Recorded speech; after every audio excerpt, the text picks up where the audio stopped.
มื้อนี้ก็ทางเฮาก็ได้มาหาทางสาวเนมอีกเนาะหลังจากว่ามาหาแต่มื้อนั้นหั่นนะมื้อนี้มีโอกาสก็เลยมาหาเพิ่นมาทักทายหั่นแหละมาถามเรื่องราวข่าวๆเรื่องความรักของเพิ่นอะไรเนาะ สาวนิ่มเนาะ แม่น อนุญาตนำประเสริฐหากาสมามื้อนี้ มื้อแรกคือกันได้ เนาะ มื้อแรกคือกัน ๆ ครั้งแรก แสดงว่ามีแต่สามมื้อผู้เดียวบ่เนาะ แม่นเอาซะอาจจะเจ้าถามซะ โดยถามกันนี่แหละจักปีแล้วสาวนิ่มอนุญาตนำ 28 ปี 28ปีอ๋อคิดว่ามุง10ปลายปีนี่เลยโดยที่ว่าสามมื้อเคยมาเปิดคลิปเป็นหนึ่งแล้วเนาะ แม่น โดยคือทางบอสิลัดสาราน้อยกับบอเสิร์ตกะเป็นมือแรกหรือว่าครั้งแรก เป็นสาวโสดหน้าใหม่ของบอสิลัดหรือบอเสิร์ตหรือสาราน้อยนั่นแหละพี่น้องเอ้ยเพราะว่ามาครั้งแรกนะเป็นได้ซะผ่านจากการทายในเบื้องก่อน มีคนโอ้คนลมแล้วบ่ ก็มีผ่านเข้ามาอยู่แต่ยังไม่ได้แบบว่าจริงจังนะ อืม คำว่าจริงจังนี่ทางฝ่ายชายบ่หรือว่าทางเจ้า โดยแม่นทางไทยเขาก็ยังไม่ได้แบบชื่อเข้ามาถือไว้แบบจีบเนี่ยวันนี้นะ คือว่าคนทักทายเข้ามาลมมาคุยนี่กะมีอยู่ โดย แต่การยังประทานว่าผู้ใดเป็นคนที่พิเศษ ผู้ใดที่เป็นคนที่เข้าใจ โดย คือสมมุดชุมข่อยมาทายมื้อนี้มี FC ใหม่สนใจเด้จ้ะสาวนิ่ม แจกไปบ่ เฟซคือไลน์ก็แจกอยู่บ่หรือว่าปิดแล้ว แจกจากใน แจกคือเก่า โดย ยังมีโอกาสเนาะบ่าวสิล่ะ แม่เปิดให้โอกาสให้ FC ผู้ที่เขาเป็นคดีครั้งแรกเนาะ โดยคือผู้ทักทายเขามาส่วนหลายนี่ เป็นคนไทยใส่สาวนิ่ม ส่วนมากเป็นส่วนร้ายเป็นคนฟังไทย โอ้ส่วนหลายเป็นคนฝั่ง โดย ไทยคนลาวเฮาคือกันนี่ก็มีบ่ บ่มี บ่มีเลยเนาะ คือเปิดอีกมื้อนี้ถ้ามี FC คนลาวเขามาจีบไปซะสาวนิ่มยินดีต้อนรับอยู่บ่ โดยยินดีมาก ยินดีเบิด โด เนาะ ย แต่ว่าสนิมก็บ่ได้จำกัดไว้ดีว่าเป็นคนทางไหน โดยไม่ได้จำกัด คนฟังใดก็ได้เนาะ โดย โดยเนาะบอกว่าคนไทยหรือคนลาวทางสาวนิ่มนี่ยินดีต้อนรับพี่น้อยขอเพียงแต่เว้าแท้เนาะสาวนิ่ม โดย หักจริงโอ้ทั้งสาวนิ่มนี่หักจริงคือกันแล้วว่า คือกัน จริงมากก็จริงกลับมาแน่เนาะ โดนแม่ ผ่านมาเคยตัวกูบ่าวอยู่บ่ผ่านมา ยังบ่เคยบ่เคยในประวัติ เคยมีบ่าวว่า เคยมีบ่ผู้บ่าวที่ผ่านมาซะ เคยตั้งแต่โดนๆแล้ว พี่สิโดนพอสมควรซะเนาะ พอสมควร ตอนนั้นนี่ตัวกูบ่าวหรือกูบ่าวตัวแต่ ตอนนั้นบ่ได้ตัวจบกันด้วยดี โอ้ก็เข้าใจกันแล้วเป็นแนวทางแล้วก็สวดมาเลยว่า โดน โอ้คนหน้าตาดีก็สวดโดดคือกันพี่นะเลยตอนนี้นี่พร้อมที่จะมีแฟนเนาะ โดน ก็เลยออกมาเปิดคลิปโดยแต่การคือสำหรับผู้ที่โทรมาลบมาคุยนี่สำหรับสาวนิ่มนี่มีแล้วบางคนที่ว่าโอ้แบบปลื้มเขานะผู้ที่โทรมาลมเนี่ย ยังบ่มี ยังบ่มี โด เนาะ น เป็นยังบ่ตรงสเปคบ่หรือให้ใด แม่นค่ะแบบว่าการเว้าเฮานะมันอาจจะยังบ่ตรงกันนะพอแบบมาคุยกันแล้วมันยังบ่แม่นออนง่ายก็คือ แสดงว่าผู้ที่เข้ามาใหม่นี่ก็มีสิทธิ์ที่จะได้สนิมไปครอบครองได้เนาะ แม่นพี่นะ กำรุ่นมาสิคุยกันเข้าใจอีกบ่ตัวนี้กะ แม่นว่าทางสาวนิ่มนี่ก็หัวใจสีหองยังว่างอยู่พี่นะเลยยังว่ามีคนจองนะบอสิลัด แม่น ตัวเจอเช้านี่เคยมาไปซื้อมะพร้าวแล้วหมดเลย เอ้ยสาวน้อยเฮ้ยโดย ว่าเขาว่าจะ เนาะจมูกเปล่า โดยที่วันนั้นบ้านมีคนเป็นเจ้าของเนาะหัวใจพี่น้องอ่ะฝาก FC ใหม่ที่บัทักทายกันมาที่ยังบ่ทันได้ติดต่อได้เน้องบอสิลัด โดย อยากติดต่อกับทักทายเข้ามาพี่น้องทางทีมงานแล้วก็พร้อมแจก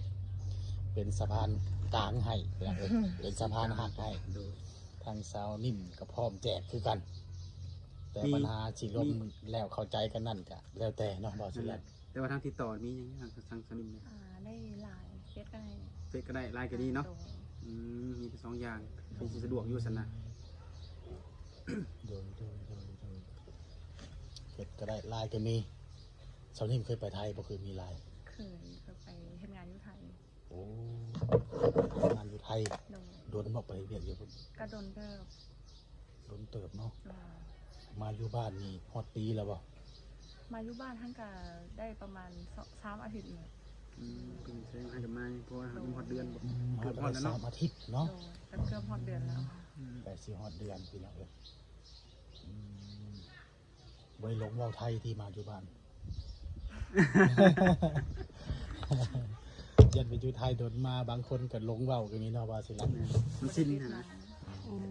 กี่บาท คือว่ามาคุณแล้วก็ปะอยู่คุณเนาะ โดย เว้าอยู่คุณแล้วก็แล้ว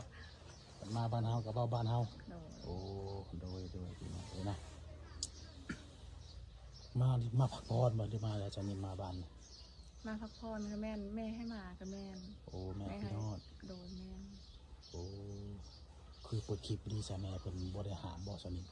เพิ่นบ่ได้ห้ามเพิ่นบ่ได้ว่า เพิ่นบ่ได้ว่า โดย แต่แม่ไม่ได้ลูกเคยว่าจังเนาะ แม่เพิ่นก็อยากได้ อ่า แม่ก็ เพ ได้ ราะ ลู อาก ยุ เค หลาย ย แล้วเด้แม่เพิ่นก็บอกหาแน่ อืม โอ้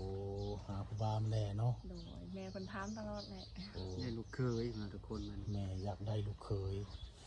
บัดคือสาวนิ่มก็คิดกังวลอยู่ว่าอายุปานนี้แล้วยันบ่มีผู้มักก็เคยคิดอยู่บ่สาวนิ่ม คิดอยู่เป็นเวลาแต่บ่ได้คิดตลอดแม่บางเทื่อก็คิดแบบนี้ โอ้ ถ้าแบบเฮ็ดนั่นเฮ็ดนี่ไปละอ้าวลืมไป ก็แล้วไปเนาะ โดย คันอยู่คนเดียวก็คิดแล้วเนาะไปได้สิมามักแม่นบ่ อายุหลายขึ้นเลยคิดแน่หน่อยนึง โอ้แสดงว่ามือแรงมีหลายแน่นอน ผู้มักเนาะบ่าวสิรัด แม่มักอะไรแต่ว่า โด ผู้ ย ที่ โด ถือย โดย ถึกสเปคกันนี่มันสิมีหรือบ่เท่านั้นแหละเนาะ โดย อืมแต่ทางสนิมนี่ก็ในความส่วนตัวนี่ก็พร้อมอยู่บ่ที่จะมีครอบครัวนะ โดยพ่อ คือพร้อมเลยบ่หรือว่าต้องเบิ่งเป็นปี2 ปีจังซี่บ่ ต้องเบิ่งคนที่เข้ามาเนอะ อืม ต้องเบิ่งคนที่เข้ามาพร้อมถ้าแบบเขาเว้าถึกพอกันบ่ได้นะไปกันได้ก็พร้อมได้ ส่วนมากสนิมจะเบิ่งคนที่เข้ามาในเบิ่งในมุมแบบในรูปแบบได้ฮะ เบิ่งทุกอย่างเลยเนาะ ทุก คน อย่าง ที่ เลย เข้า ว่า มาสมมุติมาใช้ชีวิตกับเฮาเนาะเฮาก็ โดย ต้องเบิ่งแบบกับทุกอย่างที่แบบเอาอย่างใดอย่างหนึ่งบ่ได้อย่างเงี้ย คนทุกอย่างคือว่า นิสัยเข้ากันได้ โดย กะว่าดำรงชีวิตคู่อยู่นํกันนี่ หน่อกับพ่อ ได้ยาวนานเลยเนาะ มือเตะเราคนละสี โด เด้ ยพี่น้องจะฝากทักทายมาคุยลังเบิ่งเนาะบ่าวสิรัด โดย บางเทื่อสิเป็นผู้โชคดีพี่น้องเอ้ย แต่นี่ก็มีแต่ให้สื่อสารกันตรงๆเนาะ โดย ว่าเป็นใดอยู่ในใดทุกมื้อก็บอกกันตรงๆมันสิได้ฮู้ว่ารับได้หรือบ่ได้นะครับ โดยสเปคแบบใดชนิดขออนุญาตนำถามคืนอีก สเปคก็คือทุกคนเลยเนาะมักคนที่ใจดีแบบใจเย็นขนาดมักคนแบบฮักครอบครัวนะคะถ้าเขาก็ต้องฮักครอบครัวพร้อมแบบนี้ โอ้ แล้วก็บ่ค่อยมักคนที่แบบจุกจิกจุกจิกปานใดแบบนี้ก็ได้เนาะถ้าสมมุติว่าที่แบบ จะเบิด โทรหรือแบบไลน์ตลอดเวลาเลยแบบนี้ ติดตามตลอดเวลาไปใส่ก็ให้บอกให้กล่าว โอ้ยเพราะว่าเฮามาอยู่บ้านเฮาบางเทื่อมันบ่ได้มีเวียกเฮ็ดแบบว่านั่นดอกแต่ว่ามันมีหลายอย่างให้เฮ็ดเนาะพออยู่บ้านเฮาเนี่ยนะเฮาก็บ่ได้จับโทรศัพท์ตลอด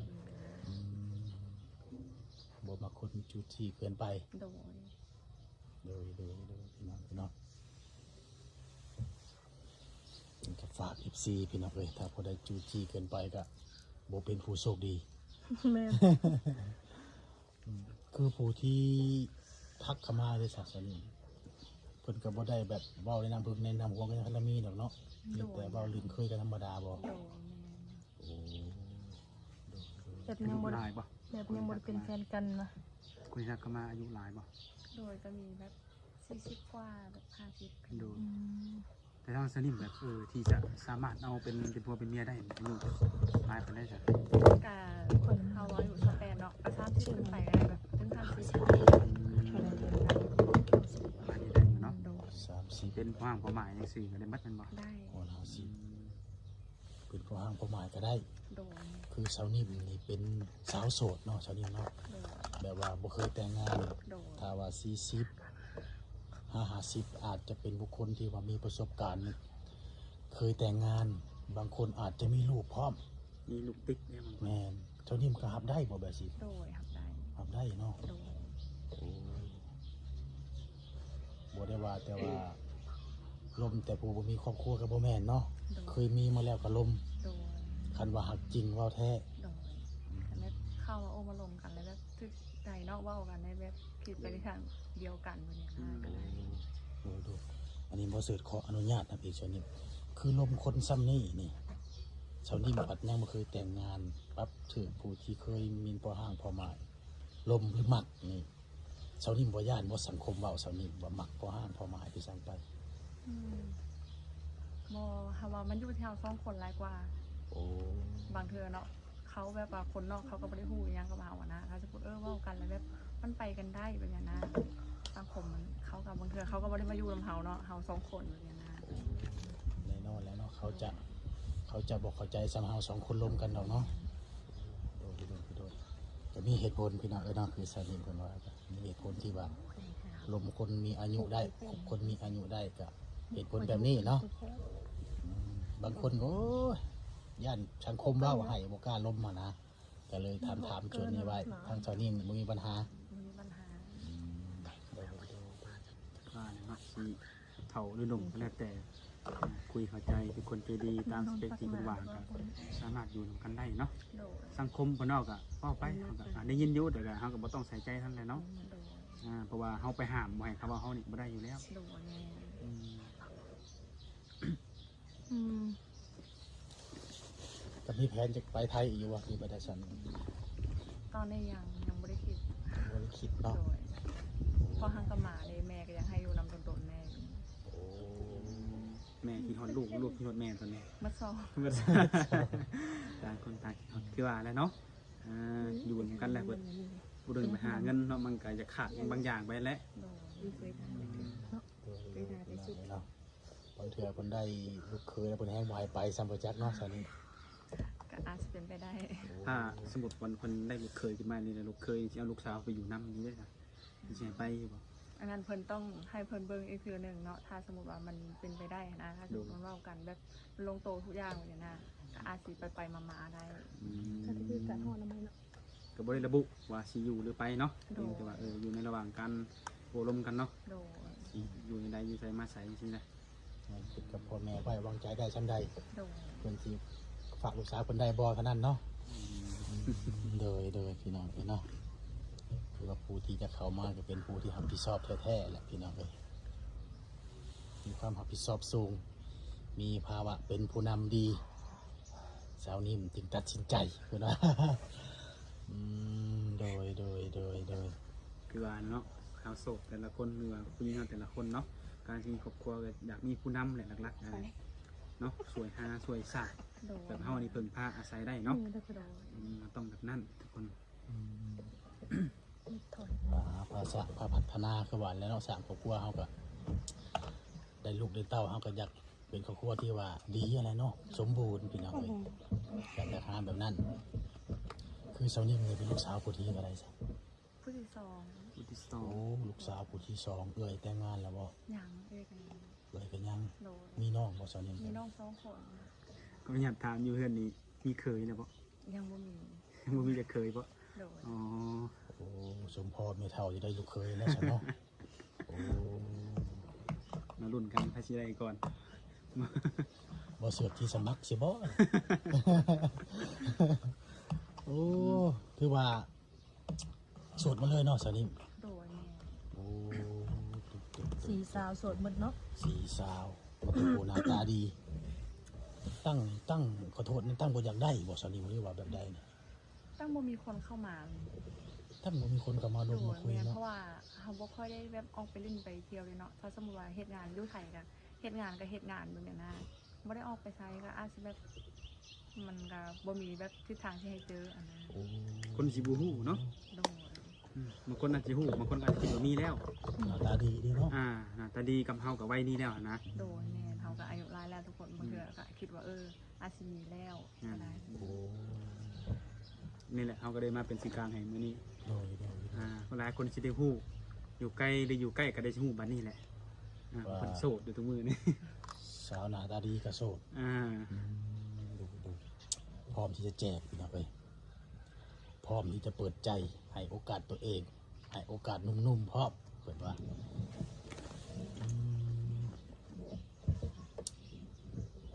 บ่น่าเชื่อพี่น้องเอ้ยปกติผู้สาวหน้าตาดีนี่คบผู้บ่าวหลายคนแต่สอนนี้เจ้าพัดโสดบัด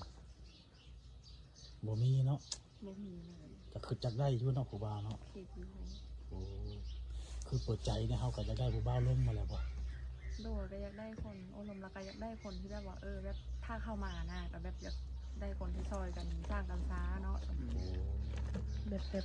พร้อมสิเอานะง่ายๆซะเนาะพร้อมสิเข้ามาในชีวิตแบบสิซะเนาะ พร้อมจะรักความโสดเนาะ อืม ถ้าล้มไปแล้วมี FC สนใจหักหมักอีหลีเพิ่นจังมาลินมาเที่ยวเด้อจ้ะสานิทยินดีอยู่บ่ให้มานี่บ่ ต้องโทรมาเว่ากันก่อนเนาะแบบสมมติว่าทักมาเว่ากันก่อนแบบนะ โอ้ต้อง คุยกันก่อน นัดกันซะก่อน โดยแม่นัดกันซะก่อน บ่ให้เว้าไว้เห็นปุ๊บน่ะอยากมาปั๊บนี่ว้าวแบบนี้เนาะ โดย ยันเป็นแบบอาก อยย่าง สะ น้อย พา ก็ ย แบบ ขนาด โดยอย่างน้อยก็ได้แบบโอ้ลมกันก่อนน้อยหนึงเลย โอ้ โดยว่าคนที่สิมานี่คำเว้าคำจ้าเนาะ โดย บุคลิกเป็นอะไรเฮาก็สิได้ฮู้ก็สิได้ตั้งตัวโดยเตรียมตัวทันเนาะ โดยแม่ โดยหมายความว่าผู้ที่จะมาล้มมาลินก็ต้องได้รู้จักกันก่อน โดย โอ้โดยอย่างน้อยก็ได้ล้มกันจักเทื่อหนึงเนาะ โดยแม่ ดูก็ฝาก FC เนาะบาสิลัดเนาะ โดย ก็ทักทายเข้ามาไวๆถ้าเพิ่นอยากมาลินบ้านเพิ่นพี่น้องเอ้ยจะลินเพิ่นกันสิแกงหน่อไม้สู้กิน คือว่าคนที่เข้ามาก็อย่าลืมเนาะแบบต้องใจเย็นเนาะเว้าจาม่วนนะเว้าจาดีคนจุจีจุกจิกคือตอนนี้เพิ่นบ่ล้มอยู่แล้วตัวนี้คือเพิ่นบ่มักเนาะในความส่วนตัวกันแล้วเราต้องเบิ่งรายละเอียดตื่นทุกคนตัวนี้บางคนเห็นแล้วเพิ่นมักฮัก ห้องก็ดีแล้ว อยา นะ กเอาโลดได้บางคนอยากมาสู่ขอโลดได้ โดย ออกไป แต่ว่าแม่ความคิดของเราคิดว่าถ้ามักหักก็ต้องโอ้ลมกันก่อนเนาะเฮายังบ่ฮู้นิสัยใจคอกันด้วยซ้ำเลยนะสิไปอยู่นำกันมันก็ต้องฮู้นิสัยใจคอกันในระดับหนึ่งก่อน เราเลือกสร้างอนาคตนํกันเนาะคือลมคุยกันก่อนนี่ใช้เวลาโดนบ่สานิมจึงตัดสินใจ แล้วแต่คนที่เข้ามาคุยแบบว่าสิแสดงในทางที่แบบใดออกมาให้เฮาเห็นนั่นน่ะเนาะเฮาสิรู้สึกแบบเฮาใหญ่แล้วบางเทอมเฮารู้สึกมั่นใจเองว่าคนนี้มันแม่นหรือจังไดเลยนะ ก็บ่จำเป็น ผ่าน ว่า การเว้าการกระทำแบบนี้มันก็มีส่วน ก็เข้าใจได้แหละเนาะ โดย บ่จำเป็นว่าเท่านั้นเดือนเท่านี้เดือน แบบบ่จำกัด โดย แบบว่าคุยกันนะ2 ต่อ 2คุยกันเนาะ โดย สิลงไว้ได้ทราบนั่นแหละ ถึงกับเฮาลมกันเข้าใจกันไวก็ตัดสินใจไว โดย เนาะบางคนเพิ่นจะหนักโอ้ย3 เดือน 4 เดือนปีหนึงเพิ่นมักเว้าไปสิหั่นนะสำหรับสาวนิ่มนี่คิดว่าเฮาเว้ากัน โดย แม่ สิไว้หรือซ่านี่ก็แล้วแต่ โดยขึ้นกับการเว้าการกระทำที่แบบว่าแสดงออกมาให้เฮาเห็นแบบนี้ว่าให้เฮามั่นใจได้บ่แบบนี้นะ เฮ้ยมันสิมันคงกว่าเนาะ โดย บางคนที่ระบุเดือนปีมันได้มากกว่าบ่มีคนล้มจากคน ระบุเกินด้วยซะเนาะ นั่นแหละหลายโพดนะ โดย เกินโพดโดนโพดแบบนี้นะมีสิถามเพิ่น ล อี อก ง บ่ ลองทักทายเข้ามาเนาะบ่าวสิลัดเนาะ ดู คือสาวนิ่มเพิ่นก็เว้าไปหลายอย่าง FC เฮาก็คือสิเข้าอกเข้าใจแล้วล่ะพี่น้องเนาะสำหรับผู้ที่ว่าสนใจอยากลึงอยากเคยอยากล้มก็ทักเข้ามาก็แจกให้ทุกคนนั่นแหละเนาะ ในการเอาลงเนี่ยเจ้าสะดวกแบบวางลงวางแชทนี่นะ สะดวกตอนเช้าเนาะเช้ากับบ่เช้าร้ายประมาณแบบว่า8-9 โมงเนี่ยเพราะเช้าร้ายเฮาสิโพสต์พักวันยานี่มันบ่ค่อยมีเวลาถ้าเช้าแบบต้องนึ่งข้าวโพสต์พักวันยาเพื่อสิแล้วแบบนี้นะ โอ้ สมมติว่าแบบเรียกงานในเฮือดนี่เจ้าเฮ็ดเป็นเบิดเลยบ่เนี่ย โดยก็ซอยๆกันกับแม่ซอยแน่แต่ก็โพสต์พักแบบนึ่งข้าวเฮ็ดกินกับบ่ได้ยากเลยมันเป็นเรื่องปกติ เป็นเรื่องของผู้หญิงเฮาอยู่แล้วเนาะคือฮดพักนี่จะพี่สาวนิ่มมีปลูกผักขายบ่คือไปได้ ปลู โฮ ก ด ก พั ลิ่ ก นในเหือนซื่อ บ่ได้ไปคอหรือไปซื้อหมูเนาะ โดยแม่ ปลูกไว้ดูไว้กินน้ำเฮือนน้ำซาน โดย ธรรมดาเนาะโอ้แต่ก็ปลูกแล้วเราก็ต้องรักษา โดย ต้องฮดถือว่าเป็นเรียกประจำเฮ็ดแต่ละวัน โดย แต่เป็นช่วงแรกก็สะดวกคุยอยู่บ่ ช่วงแรงก็ได้ช่วงแบบเฮ็ดครบที่กินแล้วนะ ก็ ประมาณ สิ แบบ ประ ว่า มาณ 8-9 โมง มา 7 โมงเฮาสินอนไว้นอนทุกประมาณ8 โมงครึ่งน่าสินอน เพิ่งนอนแล้วเนาะ โดยแม่นเพราะว่าอยู่บ้านบ่มีหยังเฮ็ดช่วงหน้านี้มันหน้าหนาวพร้อมเด้เนาะ โอ้ 8 โมงทุกคนก็แบบเข้าไปห้องแล้วนี่พอบ่มีหยังเฮ็ด8 โมงครึ่งกันนอนแล้ว คือว่าช่วงนี้มันค่ำไวเนาะมันมืดไว8 โมงก็ หนาวนี่ เด้อ เป็นส่วนอีก หนาวคือว่าอยากนอนตุ่มผ้าเลยเนาะ แม่นนั่นแหละ นอนตาโคแรงพี่น้องเอ้ยก็จากลมก็ทักมาจีเป็นเวนแด โดย กันทักมาปั๊บมีช่วงให้เวียกก็บ่ได้หับแล้วเนาะท่าน โด นี้ ย เวียกก็ทีเข้าใจผิดนะว่าท่านนี้มันขี้คุยที่แท้ก็บางทีเฮาก็เฮ็ดเวียกก็สิบ่ได้หับ โดย อืมโดยว่าจังได๋สามเมยบ่าวศิลัด ทางเฮาก็สิบ่ว่าระยะห่างเนาะก็สิได้ขอตัวจบคลิปซะเนาะตัวยังเพิ่นไปเวียกเพิ่นแกงหน่อไม้เด้ เพิ่น เสิร์ฟ โอ้ เหมือนอัน ท่านได้กินข้าวง่าย บ่ บ่ แห้งแล้วบ่ เนาะ แต่ไผใหม่หมอแล้วบ่จักสะปันนี่เนาะ ย่างอยู่ในนี้ อืม โดย โดยสั้นกับคลิปนี้ก็เอาซ้ำนี้ก่อนพี่น้องเอ้ยเนาะฝากกดไลค์กดแชร์กดติดตามให้ทีมงานเฮาเนี่ยเด้อเนาะ แม่น มันจะให้ เพื่อเป็นกำลังใจให้เซานิ่มเพิ่นได้พบคู่ชีวิตไวๆพ่อคนที่ว่าฮักจริงหวังแต่งเนาะเซานิ่มเนาะโดยสำหรับคลิปนี้ก็ขอกล่าวคำว่า สบาย ดี โดย